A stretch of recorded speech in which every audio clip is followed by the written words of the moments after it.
In this video, I am going to expose my secret strategy to trading boom and crash. I have had countless number of DMs of people asking me to explain the strategy. Now, boom and crash is easy. I don't trade boom and crash as much as I did, but that is what I actually started trading before I went, shifted to NASDAQ. And since NASDAQ is misbehaving, not performing as good as I would want to, if the chart is not clear, it's better to sit back and watch the market play out and then wait for the good entries. When you get one, then attempt again instead of trying to recover all of your money in one single trade. So I did go and attempt trading boom and crash once again with my strategy. I always use this exact same strategy when I'm trading boom and crash, and it's actually just so simple. I'm going to explain it to you guys. But if you did not hear, in my previous video I did make an announcement of the CDG Elite program that has just dropped, and the spots are filling up as crazy. I think currently we only have 5 spots remaining. This program includes getting to watch me trade live one-on-one mentorship sessions, strategy calls, small group calls every week, obviously free access to the inner circle, and a lot more. So if you're ready to be profitable with us, just make sure you click the link in the description below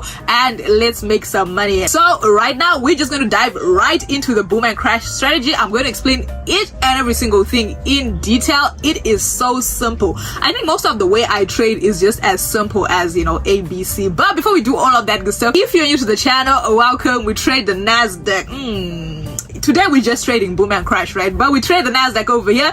If you're returning, welcome back. You already know what's up. Don't forget to hit the like button, turn your post notifications, and subscribe to the channel. So let me just put where should I put the chart? I'll put the chart right over here because I personally like to trade boom and crash on my phone. I've never really traded derivative synthetic indices on the laptop, right? I've always analyzed that on the phone. Obviously this trade is not going to be a whole recording of the whole trade, but you can see we're starting to trade at 7:45 in the evening, and let's see how much we can make by maybe 9 o'clock. Boom and crash is one of those charts where you can sit down and say that in an hour I want to make a certain amount of money and literally trade those spikes and make that amount of money, right? So you can see I have all the charts right over here, but I normally like to look for my entries on Crash 300. If I can't find a trade, we'll go over to the rest of the thing.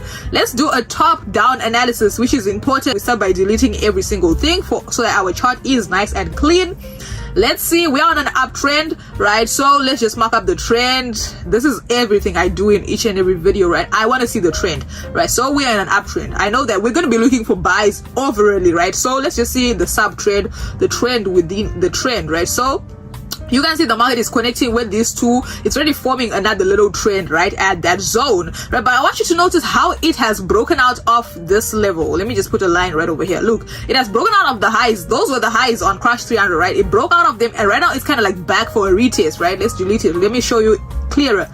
This zone right over here, the market was ranging high, and then it went to form a high, went down, went to form another high, it broke out of it, and then right now it's kind of like retesting those highs, right? Let me just mark this up with a rectangle right over here like this, right? This is the zone I'm talking about. Like if we go down again, let me just take it down to the point where it actually is, zoom it up, and this zone is where the market is currently reacting off of. So what is this telling us? It's already telling us that we're going to be looking for buying positions overly, but the market has to first complete its movement. Let's drop our time frame. Let's go to the 4-hour time frame. You can see on the 4-hour time frame that the market is still ranging up, of course. So at the zone right over here, at the zone is ranging, right? It was dropping, and then it formed one leg. It should form another leg at that second zone. So because I already know that boom and crash normally moves with legs, it normally forms the first leg, it goes up a little bit, and then it comes back to form a second leg, and then it pushes in the overall direction that it wants to actually go. So now that I already know this, I'm going to go on to a lower time frame to see what is actually saying. So let's go to our 15-minute time frame because we already know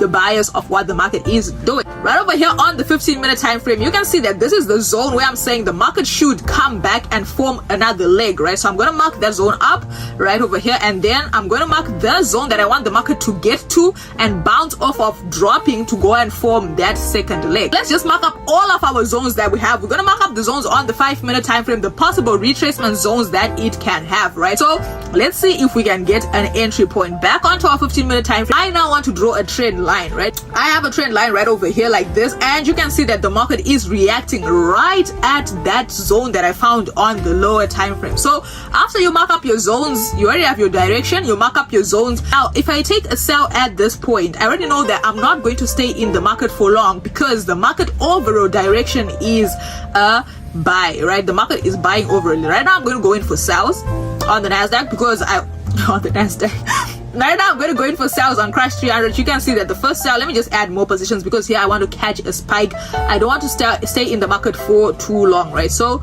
it's as simple as that. I just made the explanation really lengthy, but it's as simple as just drawing a trend line, marking up your zones, and now acting upon that analysis that you have. You don't have to hesitate whenever you have a good setup, right? So it's going to drop at this zone, right, and form that second leg that I was talking about, and then it's going to go up from this level and then goes to the next zone that I marked up over there, right? So let's just see how much we can make if it comes to the zone. Around $60, right? So each trade will have like $60, and I have like 5 trades right over there. So we're just gonna wait a few minutes and then come back to check our chart. We'll probably check it in like 30 minutes or so, and then we'll come back, right? All right, perfect. Yes sir, as you can see, it has dropped, and we're having like 16 pips on each of the trade. Well, I don't know how many pips these are, but $16 on each trade over here, and not bad. I mean, it has indeed rejected off of that zone. The trade was like 40 or so minutes. We've been waiting for the trade for like the last 40 minutes. It's been playing around. You can see that it formed, each candlestick here is 5 minutes, so like 5, 10, 15, 20, 25, 30, 35, like 40 minutes, right? And on the 1 minute time frame, let's just check that. Okay, you can see on the 1 minute time frame, this is exactly what my strategy is all about, minus the technical analysis that I have already done, right?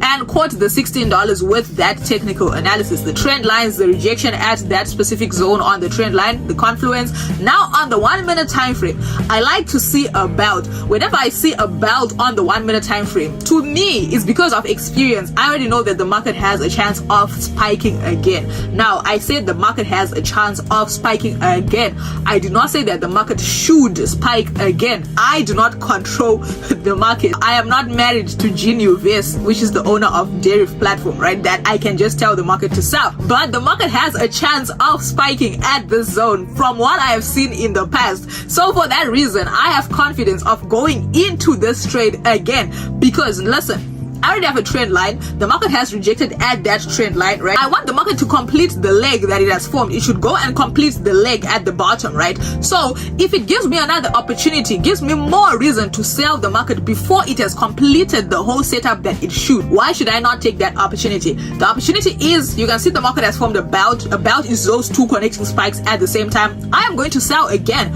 I'm not going to close the positions right over here. You can see we have all of those touches, and the market just has not yet really spiked at all. It has not. It should go to the bottom.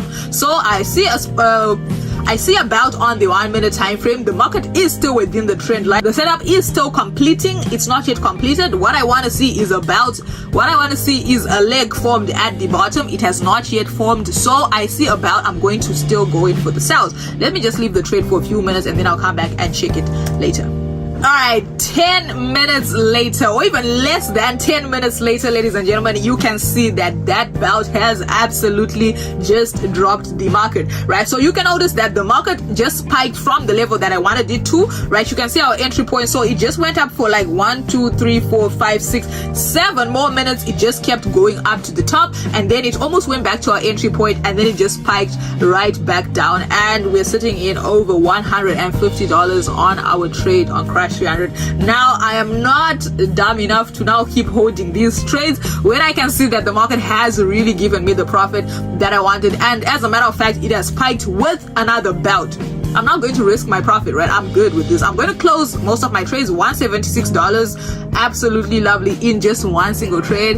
That is lovely, right? I'm going to close off some of these positions and just leave one running with my stop loss in profit. Of course, you know that I'm always going to protect profit. So that setup has already completed, right? It has gone back down to form the little leg that I wanted it to form, right? And now it will have $400, $401 in the account, and it's currently 9 o'clock. And let me just see if I can get 1 or 2 more trades to just, you know, finish it up. We're just going to have to wait for a few minutes, right? All right, so 10 minutes later, you can see that I keep wanting to say NASDAQ. 10 minutes later, you can see that Crash 300 has, you know, just started going back up. So this is the 15-minute time frame, right? It's 10 past 9, and at the zone, you can see that the market has gone back up for the last 30 minutes. Let me just say, for the last 10 minutes, right? The last time when I was trade, for the last 10 minutes, it's been just going up.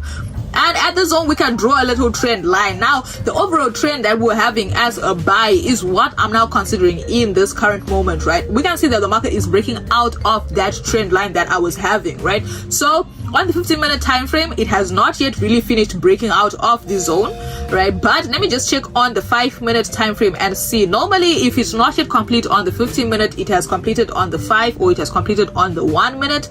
But I don't like to look at the 1 minute for entries because you already know that that is risky. But let me just mark up this zone at the top. So I want the market to break out of this trend line and move to that next zone at the top, right? That will be our next zone. I just like to trade with zones, honestly. You can see that on the 5-minute time frame, you can clearly see that it has broken out and closed outside of the trend line, right? So we have that, you know, candlestick. Let me just fix this trend line. We have that candlestick breaking out of the zone and then closing outside of the trend line. So the trend line has been broken. What's left is the retest, but I'm going to enter a buy, right? I'm going to risk it and enter a buy right now. Ooh, I was not yet even finished entering the buy and the market just spiked down. So what? I could have been sitting in loss right now. Those spikes are crazy, right? I was about to enter a buy. Let me just see how much I would have lost if I would have entered at the top there, right? So if I had entered a buy, no, a buy stop, let me put a buy stop, I would have lost like $13, almost $14 if I had entered the buy at that zone. If it just, you know, I wouldn't have closed the trade though, because it's still a good trade.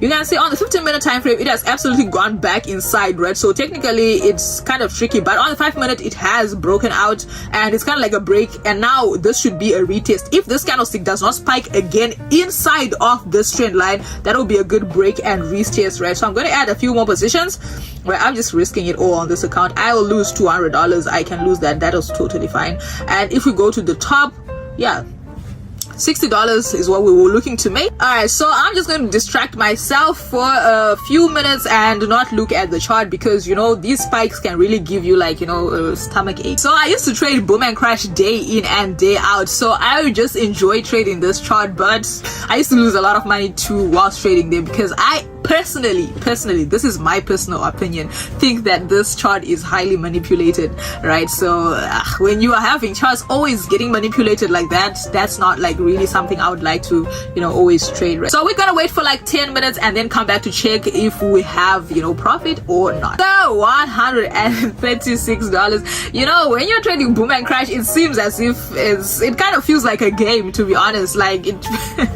it doesn't feel like NASDAQ. You know, NASDAQ, when it's moving with so much volatility in profit and in loss, right now you see it's like mathematics. This thing, it has just gone back up. So right now I'm going to honestly just close my positions. I'm going to explain why, because another setup has just formed right over here and I would like to respect that. I don't want to hold for too long because I might regret it, right? See, it's broken out. That was a break and a retest, but it's approaching that zone, so it can get to that zone and reject, go back down, and then, you know, keep going up. But I don't want to risk, right? It can keep going up to the top like this, but I don't want to risk the profit that I've already made, right? So personally, I'm going to close. This is $160. I don't want to lose that, right? So I'm going to close, leave one trade in entry, and then probably put a stop loss in case I forget this trade, because we've been trading for the last 1 hour, 2 hours, almost 2 hours. We've been trading for the last 2 hours, right? And if it breaks that zone there, I'm going to add a few more positions and let's see if we can take the account to, like, you know, $800 or something like that. I'm going to wait for the market to get to that zone and break out. So you can see that right now in the last 2 hours we made $302 just trading Crash 300 sells and buys. It's possible, guys. All right, another 10 minutes later, Crash 300 kept pushing to the top, and it has broken out of that level I was talking about. I was scared for nothing. You can see on the 1 minute time frame, we have the buyers in control of this market. They just keep pushing the market to the top, and I would like to join their momentum, right? I'm going to also just add a few more buys. I want to just, you know, put myself on the edge a little bit, right? I just want to take a little bit of risk right over here. Let me just see if I can take the account to probably $800. Let's see if we can take it to $800, and yeah, if we can hold it to the top there, I think we'll take it to $800, and then, you know, we'll close. Alright, yes sir.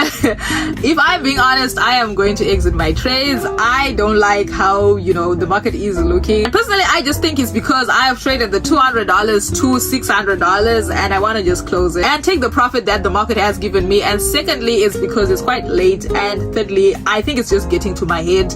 I'm kind of like not really comfortable with having this market, you know, just holding my trades like this, you know, GUVS holding my money. I am honestly just going to close the trades right now and just call it a day. I think this is enough, you know, for my strategy on boom and crash. I personally just use price action, what the market is doing, what the candlesticks are saying at that moment. You can see that in just these 2 hours we made $362, which is actually not bad. Right now we're going to pull up a withdrawal and call it a day. But if you did enjoy this video, don't forget to hit the like button, turn your post notifications, and subscribe to the channel. You feel me? With that, it's been Tino, and I'll see you in the next lit video. Peace.